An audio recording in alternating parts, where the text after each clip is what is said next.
정치개혁, 특히 선거제도 개혁도 지금 해야 합니다. 비례성과 대표성, 다양성이 강화되는 선거제도에 누구도 반대하지 않습니다.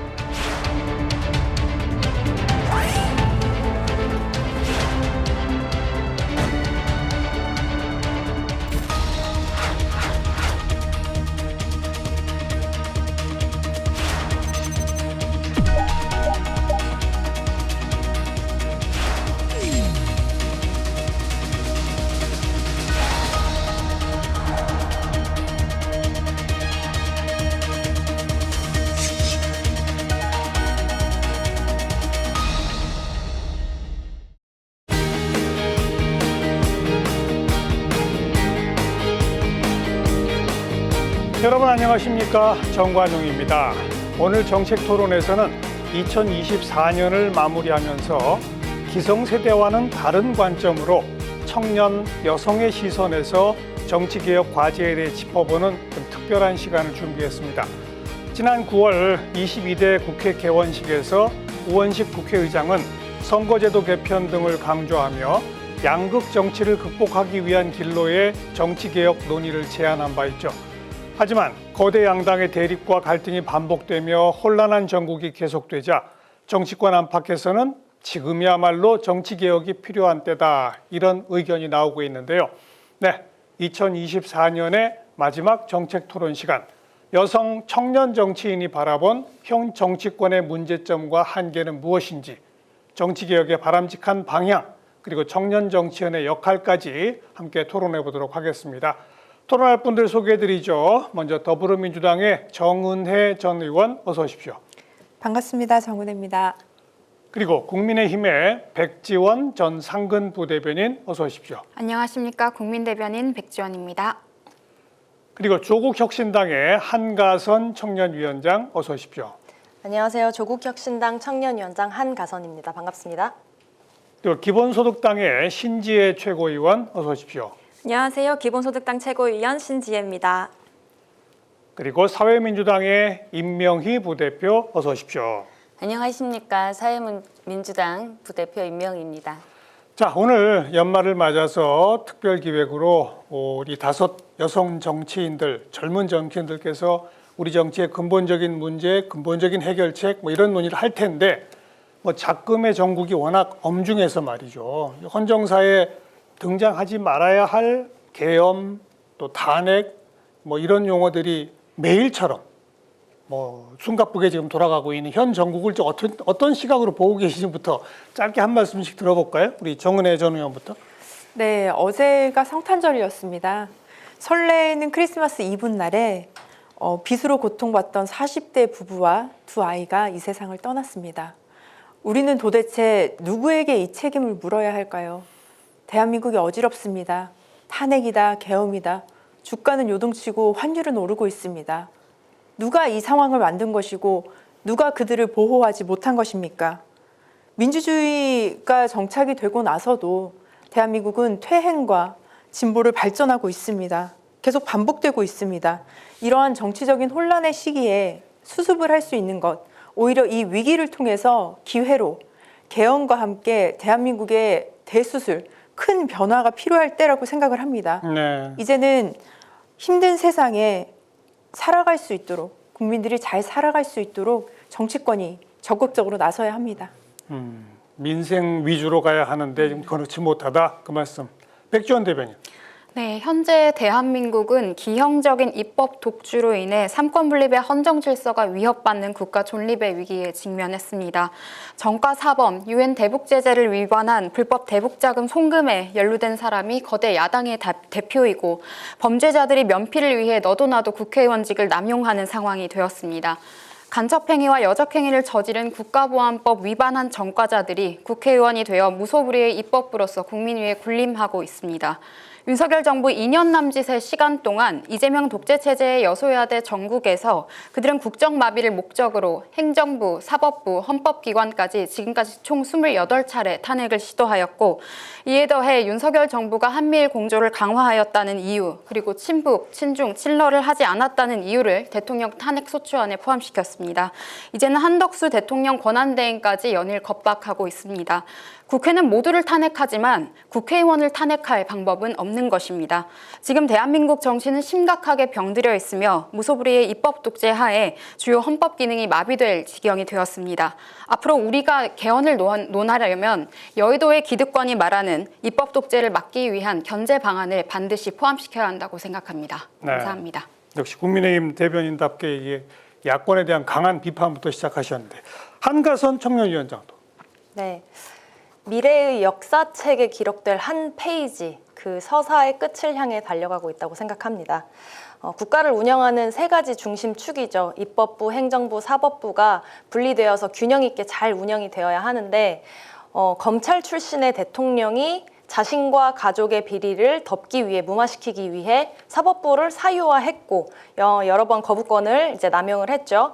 심지어는 그것도 모자라서 입법부까지 장악을 하고자 비상계엄 선포라는 무리수를 뒀습니다. 그렇기 때문에 국민들에게 탄핵을 당한 상태입니다. 하지만 이것은 가결 상태이고 헌재에서 인용이 된 게 아니기 때문에 아직은 미완의 스토리입니다. 그래도 다행인 것은 국민들, 특히 젊은 청년들이 정치적 관심도가 굉장히 높아져 있는 상태입니다.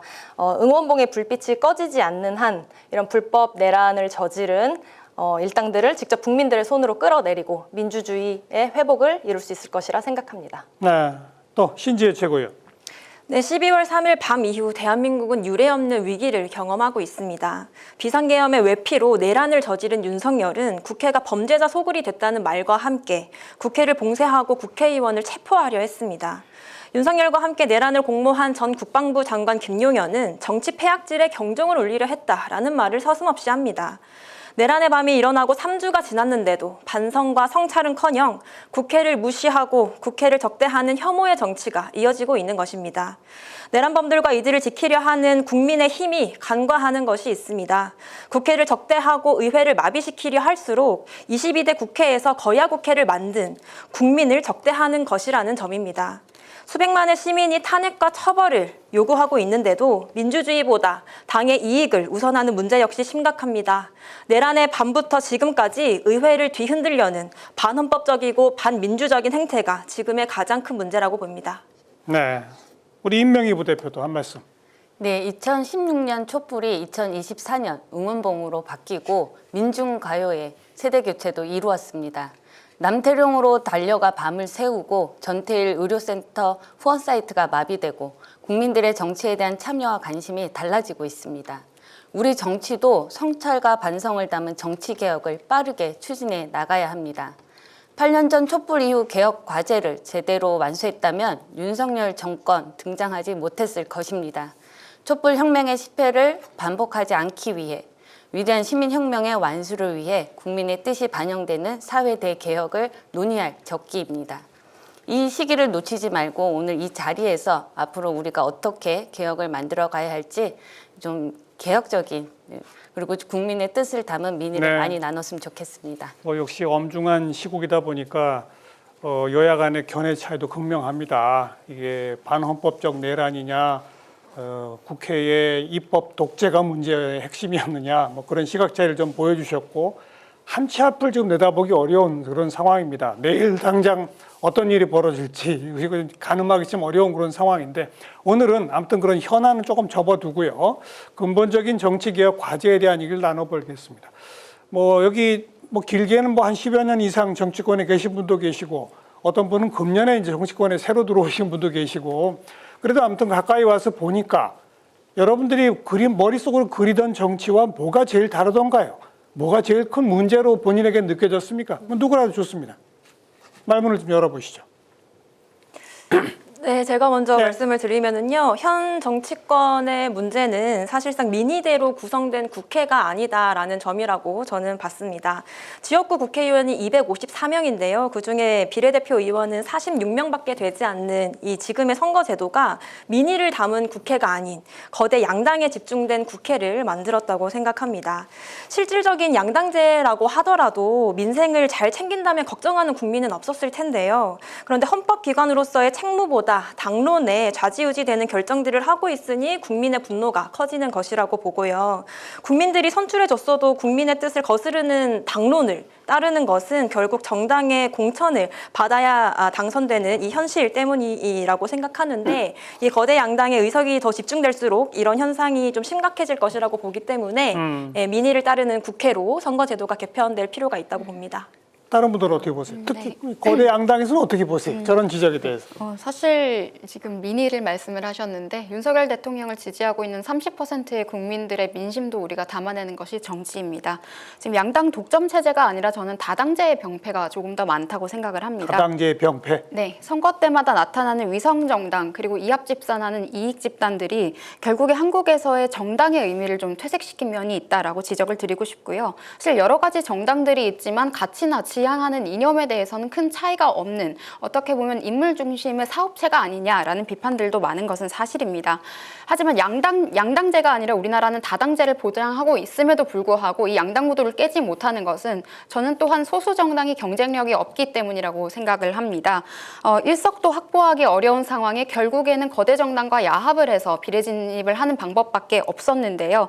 사실 스스로 갖고 있는 경쟁력이 있다면 충분히 성공을 할 수 있습니다. 과거의 정의당의 사례라든지 그리고 지금 원내 3석을 확보한 개혁신당 같은 경우에는 정당의 정체성을 확고하게 했습니다. 정의당은 노동의 가치를 명확하게 이야기했고 또 개혁신당은 좌파나 우파가 아니라 리버럴, 자유주의적인 관점을 갖고 가겠다라는 정체성을 명확히 했기 때문에 그 정도의 입지를 확보하고 있다고 생각을 하고요. 사실 제도를 탓한다거나 이런 것들보다는 스스로 과연 국민들께 소구력 있는 정당이었는지 우리가 모두 되돌아봐야 될 것 같습니다. 다른 분들도. 네. 다당제를 보장하고 있지만 현실적으로 벽이 높다는 것은 저는 뭐 다들 공감하고 있다고 생각하고요. 특히 위성정당에 대해서 말씀을 하셨는데 특히 이번 22대 국회에서는 달랐습니다. 저희 사회민주당 같은 경우는 연동형 비례대표제를 분명히 주장했고 그 선거제도를 결정하는 두 양당의 결정권이 있었기 때문에 그마저도 준연동형에 의해서 됐고 그리고 22대 국회에서는 위성정당이 아니라 정확하게 연합정당이었습니다. 그리고 21대와 좀 비교해 본다면 21대에서는 이제 더불어시민당이라고 해서 더불어민주당의 위성정당이었지만 22대에서는 분명히 다양한 정당들이 연합정책과 연합정당으로 구성을 했거든요. 그렇기 때문에 22대 국회에서 이번에 7개의 정당이 존재할 수 있었습니다. 예. 네, 그런 얘기를 좀 드리고 싶고 그리고 그 국회 7개 정당이지만 거대 양당을 제외하고는 20석밖에 되지 않습니다. 저희가 20석의 교섭단체가 구성이 되지 않아서 어떤 입법 문제에 있어서나 좀 어려움이 있음에도 불구하고 다양한 목소리를 담기 위해서 하고 있는데 이제 저희가 아무래도 소수 정당이니까 언론의 노출도나 주목도가 현저하게 떨어지는데 그런 거에 비해서 또 우리 청년이나 여성 소수자들의 목소리들은 얼마나 더 묵혀져 있는가 그렇죠. 이런 현실적인 문제를 봐야 된다고 생각합니다. 저도 보태보자면 아까 3석의 개혁신당 말씀하셨는데 12석의 조국혁신당도 있다는 말씀을 정체성 확보하게 해서 12석을 확보했다는 말씀도 드리고 싶고 이 양당 독점 체제의 병폐에 대해서 논의를 하고 있는데 아무래도 거대 양당은 좀 다르게 생각하시는 부분이 있는 것 같아요. 그런데 대한민국에는 5천만 명의 국민이 살아가고 있습니다. 5천만 가지의 각기 다른 다채로운 생각과 의견이 존재를 하는 건데요. 정치의 본질은 이런 5천만 개의 각기 다른 생각을 조율하는 과정입니다. 누구나 본인이 원하는 방식으로 행복하게 잘 살고 싶은 욕구가 있습니다. 각자 원하는 방법들이 충돌할 수 있기 때문에 이런 5천만 국민의 민심을 각각 대변해주고 이를 추진해줄 대표자가 필요한 것인데요. 네. 그렇기 때문에 나에게 필요한 행정을 해줄 대통령을 뽑는 것이고 나에게 필요한 입법을 해줄 국회의원을 뽑는 것이죠. 그렇기 때문에 정당들도 대표자들도 우리 국민이라는 전체 모집단의 특성을 반영할 수 있는 표본 집단이어야 합니다. 그래야 진정한 민주주의가 실현되는 것이라고 볼 수 있는데요. 5천만 국민은 이분법적인 생각을 하고 있지 않는데 지금 현재 대표성을 자처하는 정당들이 이분법적인 구조 속에서 벗어나지 못한다면 아직 우리 사회의 민주주의는 성숙하지 못한 것이라고 말할 수 있을 것 같습니다. 네, 그 양당 독점에 관해서 말씀을 많이 해주셨는데요. 특히 저희가 제도적인 측면과 좀 정서적인 측면을 나눠봐야 할 것 같습니다. 제도적인 측면에서는 대한민국이 소선거구제를 택하고 있고 그리고 대통령제를 택하고 있기 때문에 양당이 더욱더 힘을 가질 수밖에 없는 구조가 되어 있다. 그렇기 때문에 이 부분은 또 우리가 논의를 하고 개선을 해야겠지만 예. 이런 상황 속에서 지금 가장 큰 문제는 저는 정서적인 그 관계적인 문제라고 생각을 합니다. 국회에 들어가 보면 과거 몇 년 전까지만 해도 여야 국회의원들이 서로 의회에서는 자신의 주장을 펼치고 싸운다고 하더라도 국회 밖에서는 서로 협력하고 설득하는 과정들이 있었습니다. 그런데 지금의 국회는 어떻습니까? 너무나 혐오와 갈등이 난무하고 그 상황 속에서 저는 상임위원회가 끝나고 나서 전혀 그 의원들끼리 대화도 하지 않는다고 들었습니다. 과거에는 여야 의원들이 뭐 식사를 하거나 예. 차담을 하면서 얘기를 나눌 기회가 있었는데요. 그런 대화의 기회조차 단절되었다는 것, 그것 자체가 어떤 제도적인 측면이 아니라 정서적으로 그리고 관계적으로 서로의 감정이 너무나 격화되어 있기 때문에 이 부분에 있어서 결국에 피해를 보는 것은 국민입니다. 우리가 가정에서도 부부가 굉장히 크게 싸움을 하게 되면 아이들이 너무나 힘든 상황에 놓여 있지 않습니까? 그렇죠. 그런 것처럼 정치인들이 서로 적대적으로 싸우고 갈등하고 이런 모습들을 보여준다고 한다면 사실은 우리 국민들은 정치인을 바라볼 수는 없고 누구를 의지할 수도 없고 굉장히 어떻게 보면 외딴 섬에 놓여 있는 그런 상황이 될 수밖에 없습니다. 네. 그래서 저는 이 부분에 있어서도 여야가 좀 합의를 하고 이것은 소수 정당이든 다수 정당이든 정치인으로서의 기본적인 자질 그리고 도덕성 그런 것들을 조금 더 회복해야 한다라고 생각합니다. 방금 정은혜 전 의원이 잘 지적하신 것처럼 우리가 소선거구제, 대통령제 이걸 어떻게 선거제도를 바꿀 필요가 있는지 없는지 권력구조는 어떻게 하는 것이 바람직한지 우리 좀 이따 본격적으로 논의할 텐데 그 전에요. 과거 정권에서도 우리 정치는 지속적으로 양당 정치였습니다. 그럼에도 불구하고 윤석열 정부 들어서 또 특히 이번 국회 들어서 여야 간의 정말 극한 대립과 갈등이 심지어는 계엄과 탄핵으로 사태까지 이제 오지 않았습니까? 왜 특히 최근 몇 년 동안 이렇게까지 정치인들의 뭐 갈등의 정도가 거의 전쟁 수준까지 치달았다고 보시는지 그 원인은 어디 있다고 생각하세요? 사실 이게 정치 전반의 신뢰도가 떨어진 것도 사실입니다. 정치인들 간의 이 대화가 아쉽다라고 하셨는데 대화를 하면 녹취를 해서 유출한다거나 이런 일들이 빈번하게 일어나다 보니까 당 내에서도 신뢰도가 떨어지는 그런 문제들도 있었던 것 같습니다. 그리고 여소야대 전국에서 지금 현 제도상으로는 여소야대 전국이 되면 대통령의 거부권 외에는 입법부가 독주하는 것을 막을 방법이 없습니다. 그렇다 보니까 거대 야당은 계속해서 입법을 하고 그것을 대통령은 거부권을 수행을 해서 정책 방향성과 이념을 지키다 보니 여러 가지 마찰을 빚는 형태로 나타났는데요. 거부권 역시 헌법이 보장하고 있는 대통령의 권한이고 입법부를 견제할 수 있는 행정부의 권리입니다. 그래서 이런 지점들을 한번 말씀을 드리고 싶고 또다시 정당 이야기를 한 번 더 드리고 싶은 것은 여러 가지 정당들이 참 많지만 정당들이 제 기능을 하기 위해서는 이념 중심이고 가치 중심으로 가야 하는데 지금 민주당의 모습은 마치 이재명 대표에게 모든 것을 건 것 같습니다. 국민들이 기대하는 왼쪽 날개로서의 역량보다는 이재명 지키기에 앞섰던 모습들 때문에 많이 아쉬워하시는 지점들이 있는 것 같고요. 그래서 저는 여러 가지 내부 어젠다 경쟁 그리고 공정한 공천을 제도를 마련하는 것이 우선이다라는 생각이 들고 영국이나 미국 같은 경우에도 다당제를 가지고 가고는 있지만 사실상 양당 정치로 흘러가고 있는데 좌파가 집권을 하든 우파가 집권을 하든 국익을 위해서 안보 정책은 일관된다든지 이런 방향성이 있습니다. 그래서 저는 반드시 사공이 많다고 해서 배가 좋은 방향으로 가는 것이라고 생각하지는 않고요.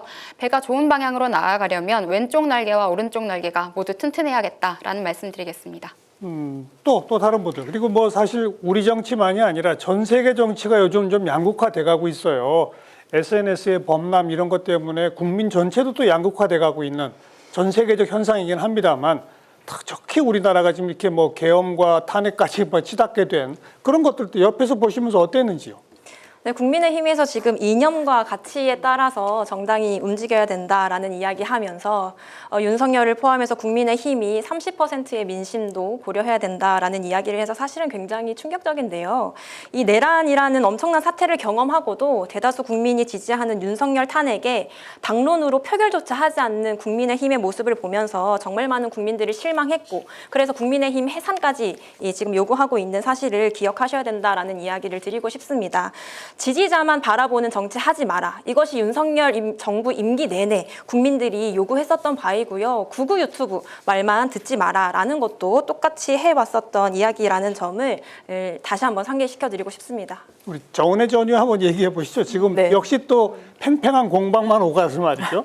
네, 일단 뭐 갈등 같은 경우는 정말 전 세계적인 현상이죠. 그래서 특히 경제적인 불평등 그리고 SNS 발달로 인해서 우리가 그 경제적인 불평등을 직접적으로 볼 수 있는 그런 상황입니다. 그러니까요. 그래서 남들과 나를 비교하게 되고 그런 상황 속에서 자신의 위치가 굉장히 좀 어려워 보인다고 판단이 되는데요. 가장 중요한 것은 저는 지금의 이 갈등 상황이 그렇죠. 우리가 예를 들면 어떤 타인과의 갈등이 있을 때 첫 번째로 그 갈등을 해결할 수 없는 단계가 뭐냐면 법대로 해라입니다. 법대로 해라. 우리가 이렇게 싸우지 말고 법대로 하자라는 건데 지금 저는 여야 모든 정당들이 법대로 하자 이런 식으로 갈등을 계속 유발하는 것이 아닌가라는 생각이 듭니다. 네. 특히 이번 총선에 있어서는 법조인 출신들의 정치인들이 굉장히 많이 들어왔죠. 그리고 대통령조차 이제 검사 출신이고 두 당의 당대표 또한 또 법조인 출신들입니다. 이런 상황 속에서 우리가 정치적으로 풀어야 할 문제죠. 협상과 타협이 필요한 그 정치 영역을 법의 영역을 가져오다 보니 이게 굉장히 법으로는 해석할 수 있는 부분도 좀 다를 수 있고요. 그리고 정치라는 영역은 우리가 생물이라고 합니다. 그래서 정치는 늘 변화하고 그 시대의 상황에 맞게 플렉서블하게 이렇게 가야 하는 건데 예. 그것을 법의 잣대로 자꾸 규정을 하고 또 민주당 같은 경우에는 정적 죽이기다라고 생각을 하는데 이재명 대표에게 무리한 기소를 하고 수사를 하고 그런 조사를 하는 것들에 대해서도 굉장히 불만스러운 것이 있고요. 그리고 특히 지금 여당에서는 계엄이다 뭐 이런 것들이 있었지만 또 무속 정치 뭐 이런 것들도 좀 논란이 되고 있는 거기도 하죠. 이런 측면에서 봤을 때 우리가 이 문제를 법적인 걸로 풀고 해결을 하는 것이 아니라 정치적인 영역이고 그 정치적인 영역은 바로 협상과 타협을 통해서 우리가 지혜롭게 설득하는 과정들이 있어야 하는데 예. 그것들이 지금 상실되었다. 그리고 국민들은 그 부분에 있어서 같이 분노하고 있다라고 말씀드리고 싶습니다. 우리 임명희 부대표. 네, 저는 대립과 반목, 민생 외면 정치 정말 누가 했느냐 되묻고 싶습니다. 윤석열 대통령 같은 경우는 22대 국회 개원 행사에도 불참을 했고 시정연설에도 패싱을 했습니다. 이유가 다 야당 탓이었고요. 특히 이번에 정말 전 국민이 믿을 수 없는 사상 초유의 계엄 선포 같은 경우도 국회 입법 독주에 대한 경종을 울리겠다는 2시간짜리 내란이 어디 있냐라는 유체이탈 합법식의 입장을 대놓고 있는데요. 저는 국민의힘이 이런 말할 자격조차 있는가, 그리고 이념과 가치를 얘기할 자격이 있는가, 이 계엄 선포에 어떤 이념과 가치가 있었는지 되묻고 싶습니다. 그 국민의힘의 김상욱 의원께서 그런 지적까지 하셨습니다. 진정한 보수의 가치는 헌정 질서를 지키고 자유민주주의를 수호하는 데 있다. 이 말을 국민의힘이 되새겨야 한다고 생각합니다. 네, 김상욱 의원에 대해서 말씀을 드리면 그분께서는 보수의 이야기를 할 자격이 없는 분이다. 여러 가지 비리 논란이 있었음에도 불구하고 특혜 공천을 받은 분, 그리고 문재인 전 대통령의 지인과 가까운 관계였다는 점들이 확인되었기 때문에 보수를 운운하지는 마셨으면 좋겠고요. 무조건 법대로 하면 안 된다고 하셨는데 이재명 대표 관련해서 여러 가지 사법 리스크는 누가 만든 것이 아니라 스스로 그렇게 살아왔기 때문에 생긴 것입니다. 범죄 행위에 대해서 법을 제거하고 잣대를 들이댈 수는 없는 것이고요. 그리고 내란에 대해서 말씀을 하셨는데 현재 조사 중인 사안으로 확정되지 않은 내용에 대해서 확정적으로 주장을 한다고 사실이 바뀔 수는 없는 것입니다. 가침 판단은 사실을 확인한 다음에 결과를 본 다음에 하는 것이 옳다는 생각을 하고요. 주장만으로 어떤 것들을 결론지어서 국민들께 정치인들이 전달을 하게 되면 이 또한 선동행위가 될 수 있기 때문에 우리가 좀 경계해야 하지 않을까 말씀드리겠습니다. 조국 혁신당에서도 한 말씀 하시고. 네, 이 안에서도 갈등, 이런 대립의 입장이 극명하게 드러나는 것 같습니다. 이런 갈등과 대립이 굉장히 분명하게 나타날 때는 사실 소수 정당들이 야당들이 또 할 수 있는 역할도 있다고 생각을 합니다. 야당이 무조건 여당만 비판하는 역할이 아니고 우리 소수 정당 야당들도 색깔이 다 다릅니다. 입장도 다 다르고요. 그런데 이러한 갈등 상황을 어느 정도 조율하고 함께 협의하고 논의할 수 있는 입장에 놓이지 못하는 경우가 많습니다. 예를 들어서 조국혁신당은 12석의 의원을 확보하고 있는 정당임에도 불구하고 교섭단체가 아직 못 되죠. 20명의 조건이 충족이 되어야 하기 때문인데요. 그렇기 때문에 사실 뭐 국회의 가장 기본적인 역할은 법안을 발의하고 그것을 투표를 하는 것이잖아요. 그런데 본회의 일정을 협의를 하거나 위원회에서 발언자 수를 조정하는 일, 발언 시간을 조정하는 일 이런 것에 협의에 참여를 할 수가 없습니다. 다른 소수 정당들도 마찬가지죠. 가장 기본적인 업무에서 배제되는 것인데요. 그렇기 때문에 사실 이런 교섭단체 함께 협의 테이블에 올라올 수 있는 교섭단체를 어느 정도 의원 수까지 이렇게 완화할 것인지 이런 좀 섬세한 논의도 필요하다고 생각합니다. 안 되겠습니다. 이게 좀 근본적인 이야기들을 해보자고 해도 지금 전국이 워낙 엄중해서 아주 좀 칼날처럼 날선 발언들도 상당히 등장할 수밖에 없는 그런 상태라서 더 이상 요 논의를 이끌어가기 좀 어렵고요. 제가 좀 가닥을 잡아가지고 아까 이제 제도 얘기를 이제 꺼내신 분들이 많은데 제가 볼 때 조국혁신당, 기본소득당, 사회민주당 이런 소수 정당들에서는 지금의 소선거구제를 중대선거구제로 바꾸자거나 비례대표 의석을 대폭 늘리자거나 이런 데 세 분은 다 찬성하시는 입장이죠, 기본적으로. 그렇죠? 네. 우리 더 구체적으로 말씀드릴까요? 네, 말씀해 보세요. 네, 더 구체적으로 이야기하자면 지금 지역구 국회의원과 비례대표 의석수의 비율을 따졌을 때 이렇게 큰 차이가 나는 국가는 별로 없는 것으로 알고 있습니다.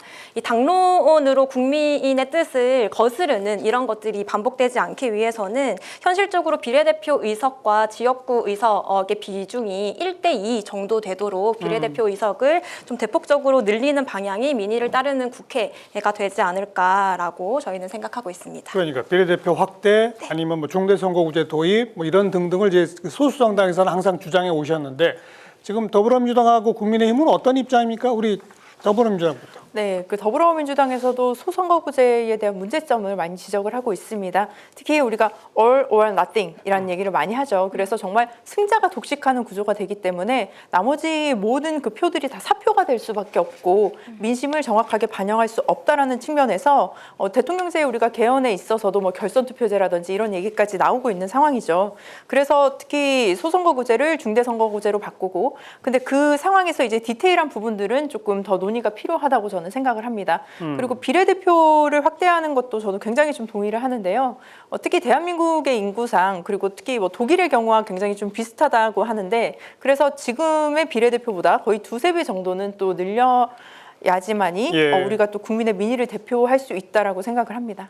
근데 그건 정은혜 전 의원의 의견이고 더불어민주당의 당론은 아직은 거기까지는 아니죠. 당론이 정확하게 딱 정해진 건 없지만 그렇죠. 적어도 소선거구제에 대한 문제점에 문제의식은 있어서는 있다. 네, 공유하고 있습니다. 백지원 대변인.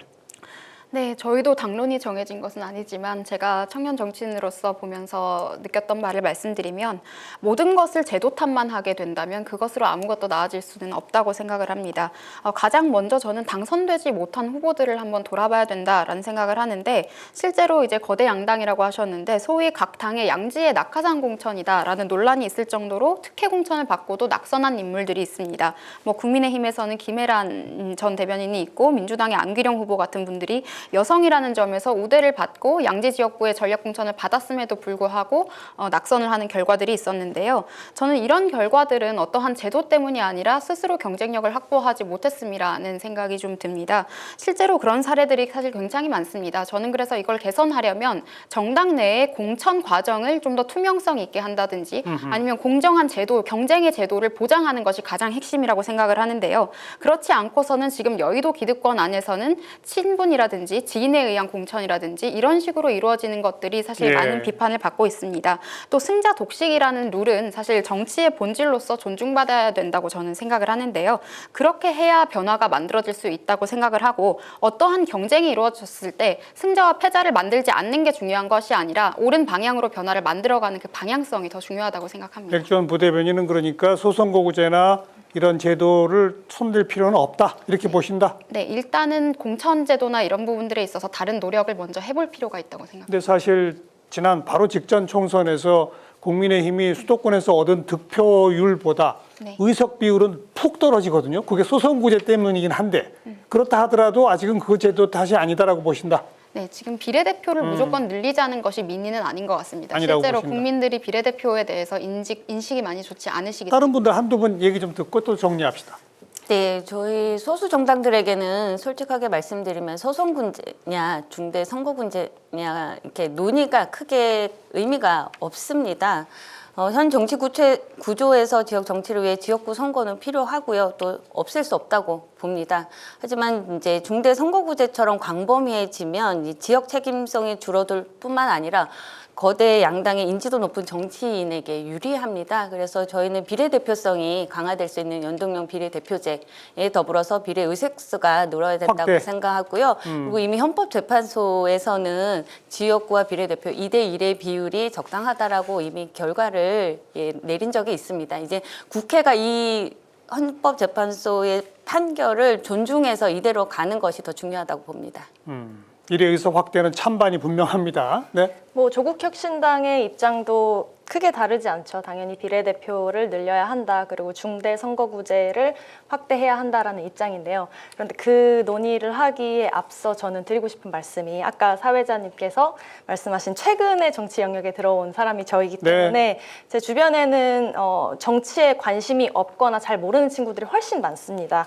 그런데 이렇게 평범하게 뭐 공부하거나 일하면서 살아가는 친구들의 이야기를 들어보면 내가 살고 있는 지역, 예를 들어 기초의원이 몇 명 있는지 전혀 모르고 살아가는 경우가 많고요. 맞아요. 저만 해도 사실 매번 지방선거에 투표를 했습니다. 하지만 솔직히 내가 누구를 뽑았는지 기억하거나 그 사람들이 4년 동안 나를 위해 어떤 조례를 발의하는지를 팔로우하지 못하고 지나가는 경우가 많거든요. 그렇기 때문에 뭐 승자독식이라든지 사표 등 다양한 선거제도들의 문제가 있기는 하지만 가장 큰 문제는 또 정보의 불투명성으로 인해서 맞아요. 시민들이 정치 효능감을 느끼기 어렵고 그로 인해 관심도가 점점 떨어진다는 그런 문제도 우리가 함께 논의를 해야 할 것 같습니다. 네. 그리고 이 선거제도와 또 뗄래야 뗄 수 없는 관계가 있는 것은 권력구조 형태입니다. 특히 최근에 이제 뭐 계엄과 탄핵 이런 것까지 이루어지고 나니까 정치권에서도 그렇고 바깥에서도 그렇고 차제에 권력구조를 바꾸는 개헌까지 해가지고 뭐 혹시라도 조기 대선이 있다면 그것도 개헌 후에 하는 게 어떠냐 뭐 이런 의견들도 막 나오고 있는데 권력구조에 대한 뭐 개편 필요성에 대해서는 여러분들은 어떻게 생각하십니까? 더불어민주당 같은 경우는 지난 대선 때도 개헌을 얘기를 했었고 이재명 당시 후보조차도 자신의 임기를 단축하면서 당선이 된다면 개헌할 목적이 있다라고 의사를 분명히 밝혔습니다. 특히 대한민국에서의 대통령 같은 경우는 민주적으로 선출된 권력이긴 하지만 대통령이 되는 순간 제왕적 대통령제로 인해서 권위주의적인 대통령이 될 수밖에 없는 구조다라는 얘기를 드리고 싶은데요. 특히 지금 뭐 여소야대일 때는 오히려 대통령이 힘을 발휘할 수 없지만 또 여당이 또 많은 수를 차지할 때는 또 대통령이 할 수 있는 권한이 너무나 많습니다. 그리고 지금 대통령이 가지고 있는 권력 중에 행정 권력도 있지만 또 인사권도 있죠. 예산권도 있죠. 정부 입법권도 있고 또 감사원에 대한 권력도 있습니다. 예. 이런 막강한 권력을 가진 대통령이 우리나라 대통령 중에 나중에 퇴임을 하고 나서 구속이 되는 경우가 굉장히 많습니다. 맞아요. 네, 민주화 이후에 많았죠. 그러면 그들의 개인의 잘못으로만 볼 수 있는 것인가라는 물음을 제기할 수 있는데요. 제도가 문제냐, 사람이 문제냐, 물론 둘 다 문제였겠죠. 그럼에도 불구하고 우리가 제도를, 시스템을 정확하게 만들어 놔야지만이 어떠한 사람이 와도 누가 대통령이 돼도 그 대통령이 그 권한을 악용하거나 나쁘게 사용하지 않을 수 있겠다라는 생각이 들고 그런 측면에서 봤을 때 대한민국은 개헌이 당장 필요하다. 그리고 다음 대선부터 실행하고 그 대통령이 되는 분이 누가 되더라도 본인의 임기를 단축하면서까지 하는 그런 개헌. 그렇다면 국민들도 신뢰할 것이고 이미 국회에서는 개헌에 대한 논의들이 지금 수십 년간 이루어져 왔습니다. 예. 그렇기 때문에 뭐 오랜 시간 걸리지 않을 것이고요. 이 부분에 있어서는 충분히 더 논의를 통해서 모든 정당들이 합심해서 그 결과를 도출할 수 있을 거라고 기대해 봅니다. 그러니까 대통령제는 유지하되 제왕적 대통령의 힘을 좀 빼는 분권형 대통령제 뭐 그런 걸 말씀하시는 거겠죠? 네, 맞습니다. 근데 뭐 이원 집정부제나 뭐 이런 얘기들도 많이 있지만 중요한 것은 기존의 임기를 5년을 4년으로 바꾸고 그리고 중임, 연임이 될 수 있도록 하는 거죠.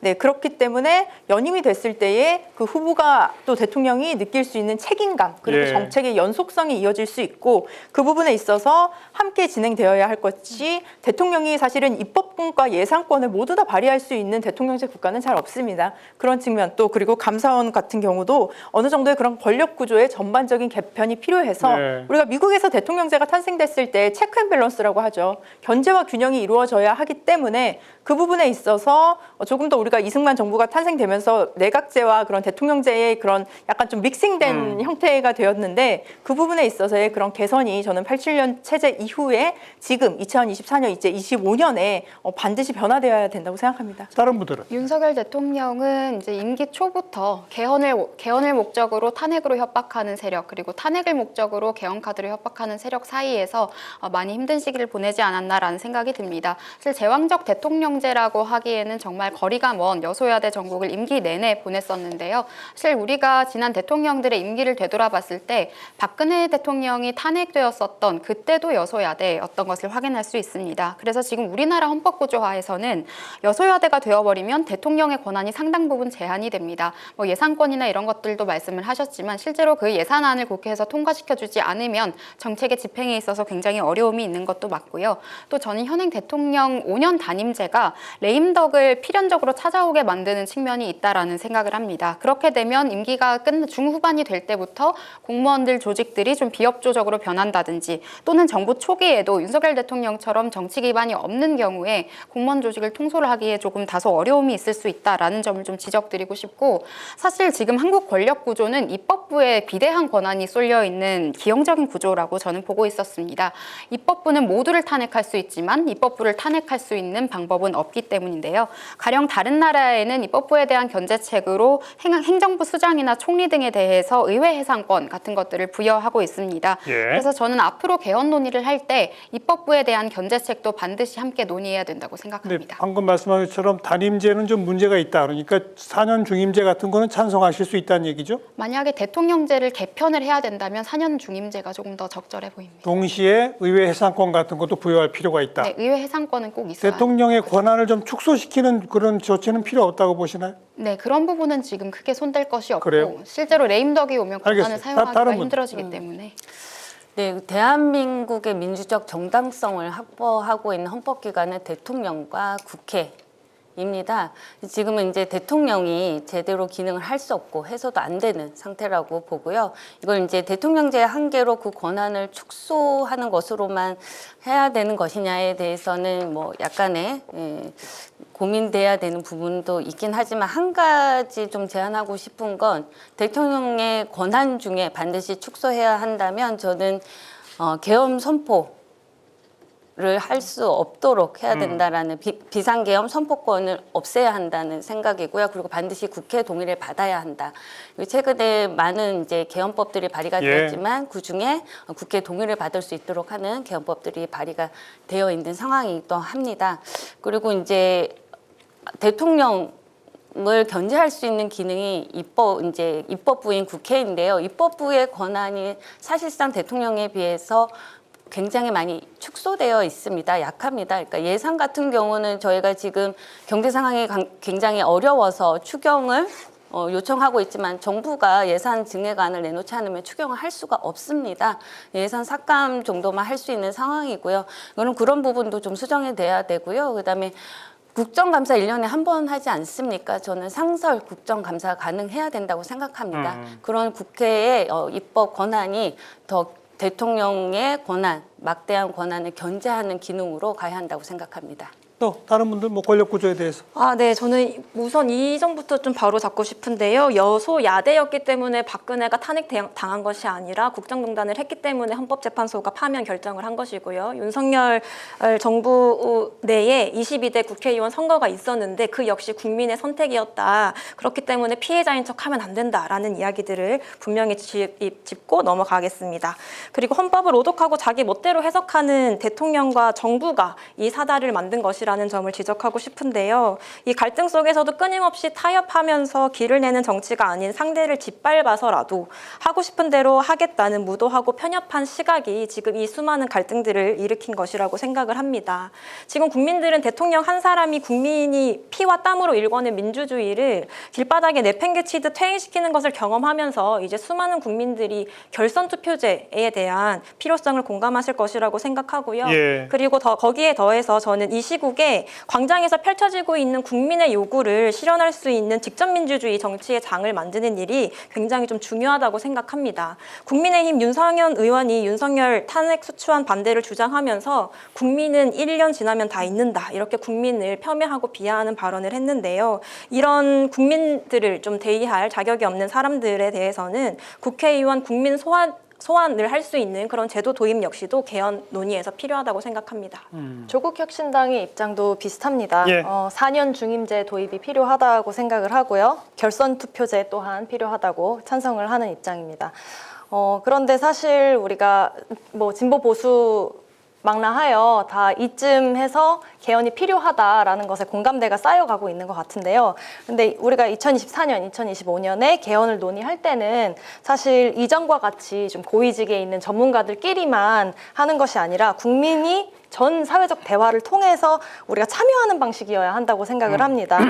그리고 사실 가장 관심 있는 부분이 뭐 권력 구조를 어떻게 개편할 것인지, 대통령 임기를 어떻게 할 것인지이겠지만, 그럼에도 불구하고 우리가 130조에 달하는 헌법을 모두 다 자세히 살펴보고 토파보고 하나하나씩 수기 토론을 하는 과정이 필요하지 않을까 생각합니다. 네. 뭐 대체로 4년 중임제, 결선 투표제, 국회의원에 대한 주민 소환제 뭐 이런 아이디어들이 좀 그동안 좀 많이 거론됐던 바들이긴 합니다. 그런데 현실적으로 지금 여야 관계 또 이처럼 그 엄중한 그 정세에서 개헌에 대한 여야 합의가 과연 가능할까요? 전 도저히 불가능할 것 같은데 어떻게 생각하세요? 사실 이 개헌이라는 것 자체는 굉장히 긴 숙고의 시간이 필요하고요. 또 여론에 대한 수기 과정도 굉장히 중요한 문제입니다. 저는 정치학을 공부했었는데 이렇게 뭔가 전국이 혼란스러울 때 정치인들끼리 이렇게 단합을 해서 개헌을 시키게 되면 그 또한 지금 여의도의 기득권들을 위한 또는 세습 정치를 위한 방향성으로 흘러갈 수 있기 때문에 전 이것은 국민들이 경계해야 할 지점이라고 생각을 하고요. 이런 혼란한 시국이 어느 정도 정리되고 나서 침착하게 학계를 비롯해서 국민들도 그리고 다양하게 수기 과정을 아까 조목조목 말씀을 하셨는데 그 정도로 충분한 시간을 거치고 나야 그죠? 가능한 게 개헌이라고 생각합니다. 그러니까 지금 요 엄중한 시기에서는 참 어렵다고 보시고 바람직하지도 않다고 보신다? 지금 시점에서 잘못 이야기를 하게 되면 그 방향성이 옳지 않은 곳으로 흘러갈 수 있다고 생각합니다. 다른 분들. 예, 저는 그래서 사회민주당에서는 저희는 단계적 개헌 논의를 밟아가자라고 좀 제안을 하고 싶습니다. 지금이 개헌의 적기라고 생각합니다. 이제 더불어민주당에서도 지금 적극적으로 개헌의 논의를 해야 한다라는 입장을 밝혀줘서 굉장히 환영한다는 말씀을 좀 드리고요. 이 원포인트 대통령 제 개헌 4년 1년 연임에 한한 중임제를 원포인트 개헌으로 해야 된다. 왜냐하면 이제 개헌에 대한 논의가 워낙 이제 많기 때문에 그래서 1단계로 대통령제 선거를 다시 치르게 된다면 개헌 투표를 하고 그 이후에 정권이 바뀌게 된다면 개헌 특위를 구성해서 좀 더 뭐 헌법의 전문이라던가 예. 여러 가지 선거제도를 포함한 그런 단계를 확장해 나가자 해서 단계적 개헌 절차를 밟아갔습니다. 권력구조 하나만 손대는 원포인트 개헌. 네. 그건 가능할까요, 근데? 네, 그거는 무조건 해야 된다고 봅니다. 어떻게 생각하세요? 다른 근데 저는 그게 개헌이 어렵지 않다고 아, 그래요? 보는데요. 네, 지금 보면 제가 오늘 방송 나오기 전에 그 여야 유력 대선 주자, 차기 대선 주자들의 인터뷰를 모두 다 검색을 해봤습니다. 그런데 뭐 국민의힘에서도 뭐 오세훈, 뭐 홍준표, 뭐 이런 차기 대선 후보 주자 후보들도 찬성을 했고요. 그리고 당연히 민주당에서는 이재명 당대표와 그리고 뭐 김부겸 총리라든지 이렇게 미래의 권력을 가질 수 있는 가능성이 있는 분들이 개인적으로 개헌에 대해서 찬성 의사를 밝혔습니다. 그리고 그렇다면 아마 양당에 있는 의원들도 그 부분에 있어서는 저는 공감을 할 거라고 생각합니다. 중요한 건 어떤 개헌을 하느냐, 어떤 방식으로 어떻게 협의를 하느냐를 우리가 조금 더 논의해 볼 수 있을 것 같고 앞서 말씀드린 대로 이번에 다음에 있을 대통령 선거가 저는 굉장히 중요하다고 봅니다. 네. 안철수 그 의원 같은 경우도 개헌에 찬성을 하는 입장입니다. 그렇다면 어떤 후보가 되더라도 저는 그 대선 후보 토론 과정에서 그 안건이 나올 것이고, 그렇다면 그런 측면에서 본인의 임기를 단축하고서라도 개헌을 하겠다라고 국민에게 약속하는 후보가 네. 저는 국민의 선택을 받을 거라고 생각합니다. 국민이 항상 옳은 건 아니지만 결국에 국민은 옳은 선택을 하십니다. 그런 측면에서 봤을 때 저는 충분히 가능하다고 보여집니다. 그 말씀은 그러니까 뭐 혹시라도 조기 대선이 된다면 그 이전의 개헌은 어렵지 몰라도 대선 이후에 개헌은 가능할 수 있다. 네, 그렇게 맞습니다. 보신다. 네, 특히 TV 토론 과정에서 충분히 논의가 될 것이고요. 국민 여러분들도 이제는 너무나 많은 정보를 접하실 수 있기 때문에 알겠습니다. 그런 측면에서도 판단이 가능할 것이라고 생각합니다.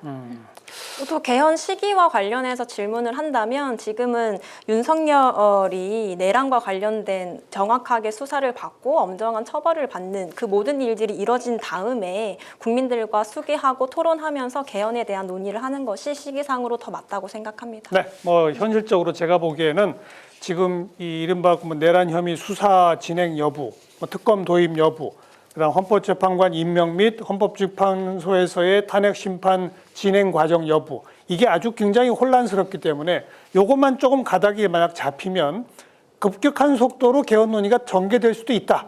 뭐 그렇게는 가능성을 열어놓겠습니다. 그러나 성사될지는 아직은 물음표를 던지고 있고요. 이렇게 이제 우리 정치의 근본 문제를 좀 짚어보고 선거제도 또 권력구조 또 정치 문화의 어떤 개론 이런 부분 짚어봤는데 오늘 이렇게 5명의 젊은 여성 정치인들만 모신 이유가 우리 정치에 제일 어려운 게 여성 비율이 적죠. 청년 비율이 적습니다. 그렇지 않습니까? 여러분들이 이제 이중고를 겪고 있는 분들인데 어떻게 하면 우리 정치에서 청년 비율을 더 높이고 여성 비율을 더 높여갈 수 있을지, 이게 사실 어떻게 보면 진짜 우리 정치의 다양성을 만들어낼 수 있는 길일 것 같아요. 그 얘기를 좀 해보죠. 당장 당사자인 여러분들이 어떻게 하면 되겠습니까? 저는 구태하고 노회한 정치 세력이 좀 물러나야 된다라고 말씀을 드리겠습니다. 특히 뭐 물러나게 만들어야죠. 어떻게 보면. 특히 박지원 의원이나 뭐 아이고. 김종인 전 고문 같은 분들은 지금 개헌론도 그런 분들이 이야기를 하고 계신데, 개헌은 앞으로의 대한민국을 이야기하는 것이기 때문에 저는 청년 중심으로 논의가 이루어져야 된다라는 생각을 하고요. 청년이라고 해도 나이에 관계없이 스스로의 분명한 가치관을 가지고 정치인으로서 자질이 있다면 공정하게 경쟁할 기회를 주는 것이 가장 중요한데, 지금 현실적인 상황에서는 그런 것들이 어려운 것은 사실입니다. 가령 전당대회에 출마하려고 했을 경우에 뭐 자금의 문제 같은 것들도 있고요. 그래서 저희 당 같은 경우에는 청년 최고위원인데도 불구하고 이제 45살에 입당한 지 한두 달 정도 된 분이 이제 최고위원으로 당선되는 그런 일이 있었는데, 그런 경우는 보통 이제 당대표와 러닝메이트가 아니면 당선되기가 어렵습니다. 그렇다 보니까 우리 청년 당원들이 갖고 있는 목소리가 그 사람을 통해서 반영이 되지도 않고 79년생이 90년대생과 00년대생들을 대변할 수도 없는 노릇이었기 때문에 그런 여러 가지 한계를 정당 자체에서도 사실은 개선을 많이 해야 되고요. 또 청년들에 대해서 여러 가지 공천 과정에 있어서는 조금 더 배려를 할 필요가 있다라고 느끼는 것이, 청년들 보고 뭐 경력이 없고 돈이 없고 이런 식으로 비판하면서 나중에 정치해라라는 그런 시각도 저는 잘못됐다고 생각을 하는데요. 과거에 김영삼 대통령이 20대의 나이에 국회의원 당선됐을 때 아무도 그런 말 하지 않았습니다. 지금도 다시 그런 기회를 좀 열어주었으면 좋겠고, 사실 청년 정치인이라고 해서 쉽게 이제 기회를 얻거나 이런 경우는 뭐 지인이라든지 아니면 세습 지역구를 받는다든지 이런 경우가 있는데, 저는 부모나 조부모가 출마한 지역구는 출마하지 못하도록 한다든지 이런 것들도 좀 필요해 보입니다. 또 다른 분들은 아까 이제 기성세대 정치인들이 물러나야 한다라고 말씀을 하셨는데, 그것을 어떻게 할 것이냐가 그러니까요. 우리가 논의를 해야 하는 것이잖아요. 확실히 지금 청년들의 정치 참여, 관심도를 이제 증가시키기 위해서는 연령 대표성 강화가 필요하다고 생각을 합니다. 그런데 말씀하신 대로 청년들은 뭐 자원이나 네트워크가 부족한 상황이죠. 기울어진 운동장에서 플레이에 참여를 하고 있는 것인데요. 지금 사실 저는 각 정당이 마음만 먹으면, 의지가 있으면 충분히 연령 대표성을 강화할 수 있다고 생각을 합니다. 뭐 지금 국가 인구 통계에 따르면 20세에서 39세 비율은 전체 인구의 약 25%입니다. 예. 그리고 많은 정당들이 청년의 정의를 45세로 하고 있기 때문에 45세까지 본다면은 비율은 약 33%입니다. 그런데 우리가 이제 청년들의 연령 대표성 강화를 위해서 적극적인 조치를 취하고자 한다면 뭐 당선자를 25%로 맞추기는 어렵겠지만 최소한 공천을 할 때 후보자를 25%로 청년들에게 한다라는 그런 약속 정도는 할 수 있다고 생각을 하거든요. 이런 걸 통해서 각 정당이 청년 정책에 얼마나 진심인지 보여줄 예. 수 있는 하나의 지표가 될 수 있다고 생각을 하고요. 또 이런 약속을 해야 선거 때 급히 청년들을 찾아서 비율을 맞추는 게 아니라 미리미리 준비해서 적극적으로 청년 인재를 발굴하고 육성하는 과정을 갖지 않을까 그렇게 생각합니다. 지금 비례대표의 경우는 공천 자체가 여자 남자 이렇게 홀짝홀짝으로 여성이 절반을 차지하도록 딱 의무화돼 있지 않습니까? 네. 아예 모든 정당한테 청년을 공천할 때 25 내지 30%를 공천해라 네. 라고 강제하는 건 어떻습니까? 하나의 방법이라고 생각합니다. 자, 다른 분도 어떠세요? 네, 그 비례대표 관련해서도 지금 그때 김대중 대통령께서 이제 여성을 홀수의 번호에 배치를 한다라고 하셨기 때문에 사실은 비례대표 번호 모두를 여성으로 해도 법적으로는 문제가 되지는 문제 않습니다. 없죠. 네, 그런 상황이고 만약에 말씀하신 대로 청년의 뭐 25%를 공천한다, 뭐 이런 식으로 법을 제도를 만드는 것도 굉장히 좋을 것 같고요. 그랬을 때 또 처벌 조항이 있어야겠죠. 좀 처벌 조항이 없다면 아마 그 법은 또 지켜지지 않을 가능성이 높습니다. 저는 그 여성 정치인과 관련해서는 저는 인큐베이팅이 필요하다라는 입장입니다.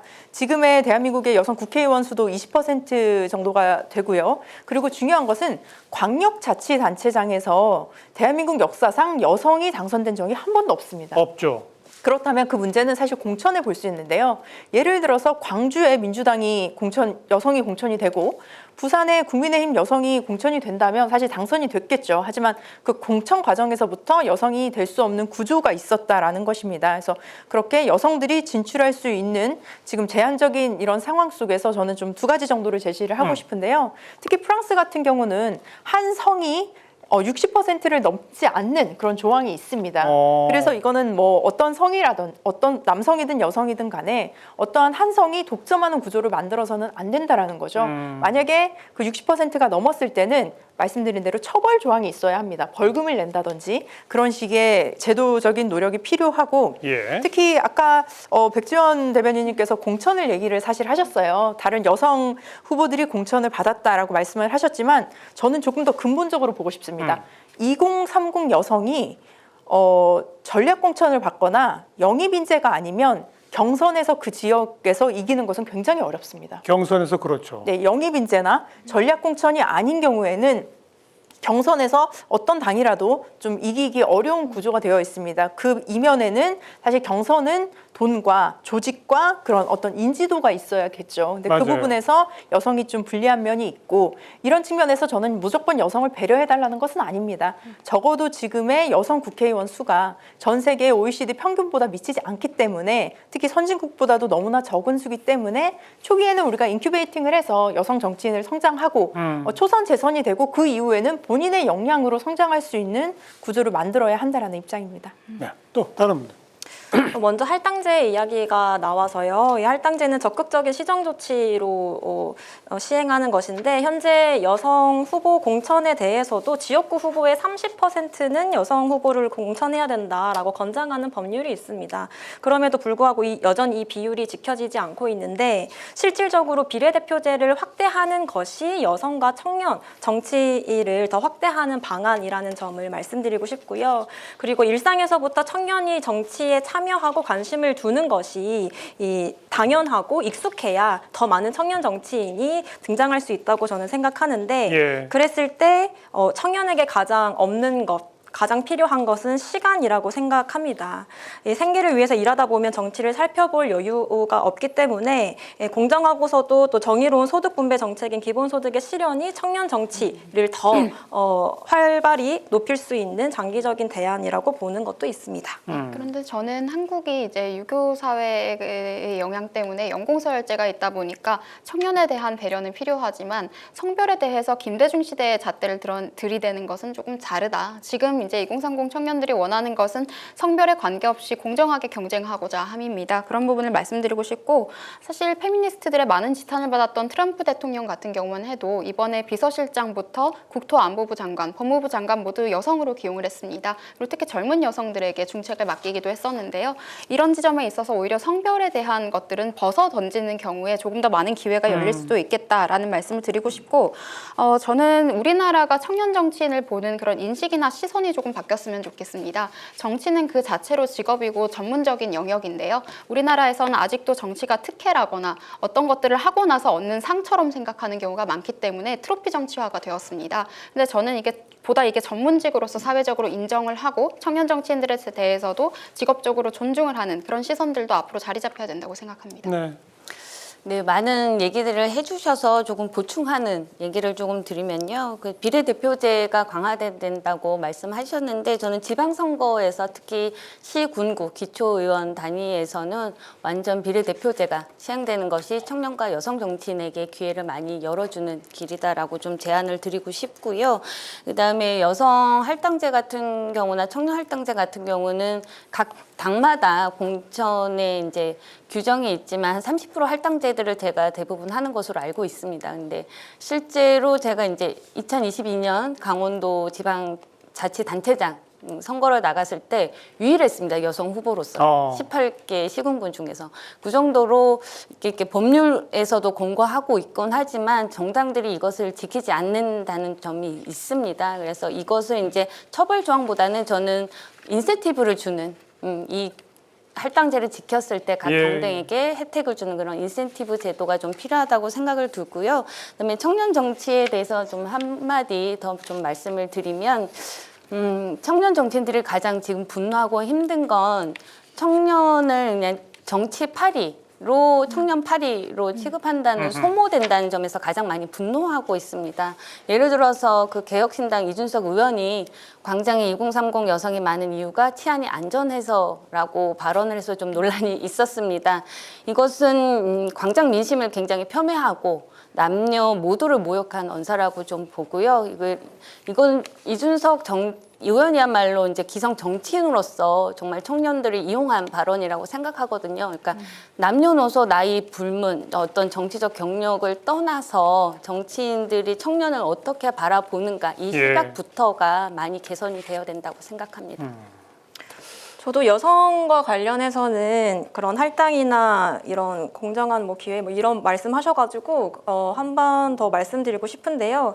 사실 지금 광장에 나오고 있는 수많은 여성들의 입장을, 그리고 수많은 여성들이 바라는 이 정치의 변화를 폄훼하는 발언이라고 저는 생각합니다. 지금 수많은 여성들이 교제 폭력으로 인해서 다치거나 사망하고, 그리고 딥페이크 범죄의 문제를 해결해 달라라고 정치권에 수없이 요구했지만 이 정부는 구조적 성차별은 없다라고 외면해 왔습니다. 그런 것에 존재가 지워지고 분노하는 사람들이 지금 이제는 정치부터 달라져야 한다라고 이야기를 하고 있기 때문에 이런 수많은 여성들의 목소리가 담기는 그런 국회를 만들어야 된다고 생각합니다. 우리가 민주주의의 역사가 가장 오래되고 또 민주주의의 성숙도가 가장 높다고 평가받는 곳이 북구라파와 서부 유럽 국가들 아닙니까? 북유럽과 서부 유럽 국가들의 정치의 기본적인 패턴은 비례 의석이 많고 다당제이고 내각제 형태를 띠고 있고, 동시에 그 나라들의 정당의 역사가 길고 청소년 시절부터 중고등학교 대학생부터 그 정당 활동을 시작을 해서 아주 어린 나이에 총리가 배출되고 이런 역사를 계속 보잖아요. 그런 걸로 보면 우리가 그쪽으로 지향해 간다고 하면 우리는 아직 정당의 역사가 너무 일천하고 맨날 이합집산하는 그런 형태이고, 또 국민 여론조사를 해보면 비례의석 싫어하고 내각제 싫어하고, 아직 우리 정치는 서부 유럽이나 북부 유럽까지 가기에는 토양이 안 돼 있는 거 아닌가 싶기도 하거든요. 어떻게 보세요? 그건 자칫 유럽에 대한 사대주의일 수 있다고 생각합니다. 물론 그럴 수 있죠. 유럽 국가들 같은 경우에도 독일이나 프랑스는 사회주의를 지향하는 국가이고, 영국의 의회 정치는 또 맥을 달리하고 있는데요.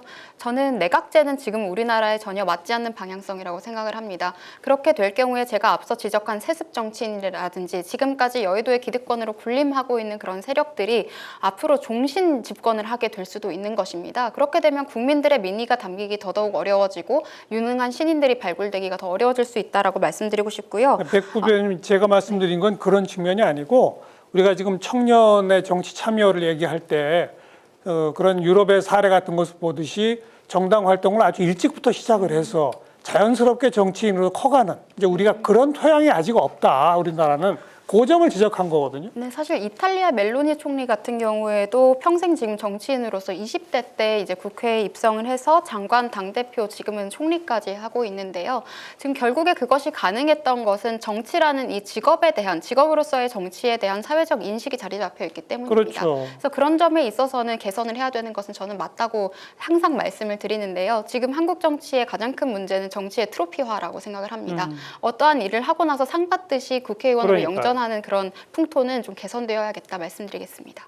그렇게 좀 정당이 뿌리 내리고 일찍부터 정치 활동을 시작하고 이렇게 토양을 만들려면 어떻게 해야 되겠습니까? 저는 그러니까 항상 우리 당에서 지금 제가 2004년부터 있었고, 20살 때부터 당 활동을 했는데요. 대한민국이 요즘 그 K-팝으로 너무나 유명하지 않습니까? 아이돌을 육성할 때 뭐 물론 좀 어려운 부분들도 있겠지만 저는 아이돌 육성하듯이 저는 정당에서 청년들을 육성해야 된다라고 생각을 합니다. 그래서 정치인으로서의 자질들이 있습니다. 무조건 공부만 잘한다고 해서 되는 것도 아니고요. 인성도 발라야 하고요. 그리고 자신보다 타인을 더 생각할 수 있는 이타심도 있어야 되고요. 공익을 먼저 생각하고 사익을 조금 더 내려놓는 모습이 필요합니다. 이것은 어떠한 주변의 뭐 인프라나 이런 걸 떠나서 개인적으로 정치적으로 소양을 가질 수 있는 그런 정치인들을 각 당에서 양육을 해야 되는데요. 키워야 되는데 지금 이미 그런 변화들이 조금씩은 이루어지고 있습니다. 지금 여기 나와 계시는 분들 중에도 당내 에서 어떤 그런 뭐 대변인 경쟁 대회라든지 저 같은 경우도 뭐 청년 비례 경쟁 대회 뭐 이런 식으로 컴피티션을 통해서 선출되는 경우들도 있거든요. 하지만 이런 분들이 단기간에만 당선이 되고 이렇게 장기적으로 관리가 안 되는 부분도 있습니다. 그러니까 연예 기획사처럼 이런 청년들을 당에 모으고 그리고 모았을 때는 충분히 의지가 있는 청년들은 또 관리하고 이런 구조로 나아가야 된다고 생각합니다. 우리 사회민주당이나 기본소득당은 전부 다 젊죠, 거의.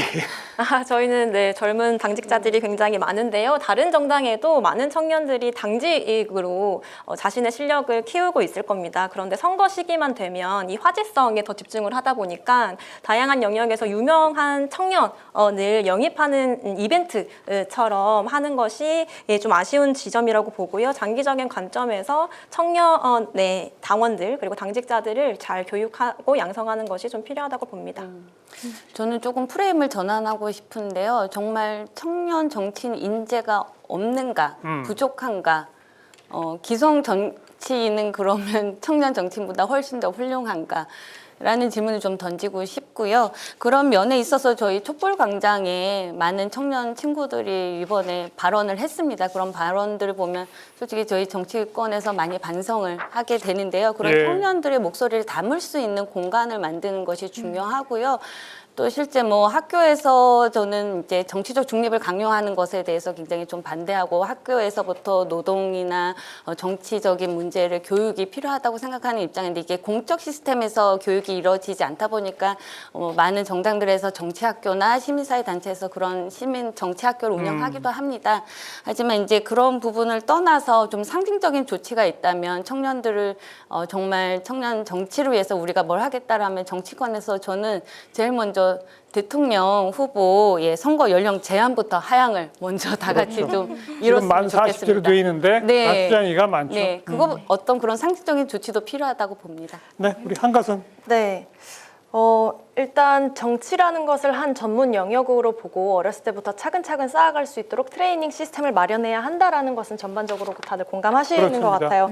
네, 우리가 정치 영역에서의 청년 인재라 하면 어떤 역량이 필요할까 생각을 해봤을 때 크게는 뭐 철학적인 소양, 뭐 정책적인 소양, 그리고 실무적인 역량 이런 게 필요할 건데요. 철학적인 소양은 사실 자기가 개별적인 공부를 통해서도 쌓을 수 있어요. 그리고 정책적인 것은 내 지역에서 활동을 하면서 또 자연스럽게 어떤 예산이 어디에 배분되어야 할지에 대한 걸 감각할 수 있을 텐데요. 실무적인 역량을 쌓기가 굉장히 어렵다고 생각을 합니다. 이런 지방자치단체나 지방의회에서 어떤 과정을 거쳐서 행정이나 입법 활동을 하는지 구체적으로 알기가 어렵습니다. 그래서 뭐 지방의회 구조나 선거제도 개혁에 참여하는 과정, 선거구별 현황이라든지 조례 연구 및 발의 과정, 뭐 상임위원회 활동 이런 구체적인 교육 시스템을 마련할 필요가 있다고 생각을 합니다. 알겠습니다. 오늘 우리 정치의 좀 근본적 문제점에 대해서 우리 정치 문화, 양극화, 극단 대결로 가는 전 세계적 추세에 대한 우려 이런 얘기도 나눠봤고 소선거구제 개편, 뭐 비례대표제 여부, 또 권력구조에 대해서 어떻게 손댈 것인가 민감한 주제들도 좀 건드려봤고요. 결국 여성이나 청년의 참여를 좀 높이기 위해서 공천제도를 어떻게 할 것인지 또 정당에서는 어떻게 청년 정치인들을 양성할 것인지 뭐 이런 두루두루 이야기를 좀 나눠봤습니다.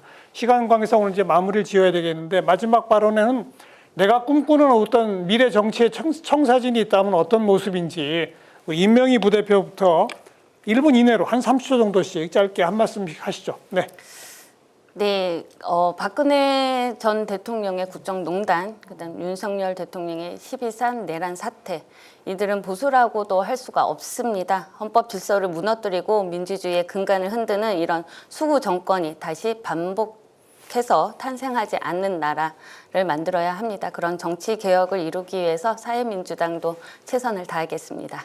네, 신지우 최고위원. 네, 응원봉이 가득한 광장에서 시민들의 이야기를 자주 듣고 있습니다. 적대 정치와 혐오 정치로 상처받았고 좌절했었던 이 시민들이 이 추위를 견디고 있다는 것을 절절히 느낄 수 있었는데요.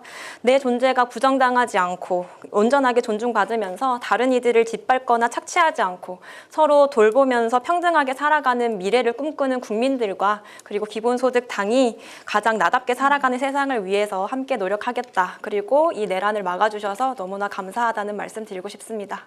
네, 한가선 최고위원. 청년위원장. 네. 저는 창의적이고 다채로운 아이디어들이 자유롭게 오가는 소통의 창구로서의 정치가 되었으면 합니다. 정치 영역에서 결정된 사안들이 이렇게 하향 전달식으로 시민들의 삶에 영향을 미치는 것이 아니라 시민들도 다양한 방식으로 창의적인 의견을 개진할 수 있는 통로가 되었으면 좋겠습니다. 여전히 대다수의 국민들의 마음속에는 정치가 어렵거나 막연하거나 불통이라는 그런 인식이 존재하는 경우가 많은데요. 좀 더 편하고 재미있는 방식으로 국민들에게 소통의 창구가 되어주는 정치를 구현하기 위해 재미있는 상상력을 더할 수 있는 그런 청사진을 그려봅니다. 네, 백지원 부대변인. 네, 이미 팔다리 잘린 권위에 맞서는 척 가면을 쓰고 연기하는 것은 쉽습니다. 하지만 가장 어려운 일은 암약하고 있는 차이나머니 하수인과 매국 간첩 세력들, 그리고 국가보안법을 위반하고도 버젓이 입법권을 가지고 국회에 들어앉아 있는 바로 여의도의 기득권들이 가장 큰 문제입니다.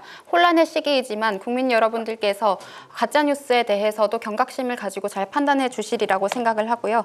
저는 앞으로 586과 강남좌파 부패 기득권에 맞서서 90년대생들과 00년대생들이 중심이 되는 신우파의 가치를 말하기 위해서 더 열심히 노력하겠습니다. 감사합니다. 자, 정은혜 전 의원.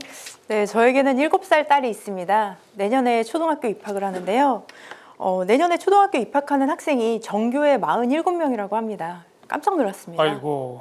네, 대한민국에 현재 5명 중에 1명이 65세 이상입니다. 초고령화 사회에 진입을 했고 1,000만 명이 넘는 65세 이상의 인구가 있습니다. 이런 상황에서 대한민국은 어떤 모습을 그리고 고민해야겠습니까? 지금의 정치 갈등, 구조 이런 것들을 하루속히 종식시키고 대한민국 국민이 적어도 먹고 살 걱정은 하지 않도록 만드는 것이 저는 정치인의 책무라고 생각합니다.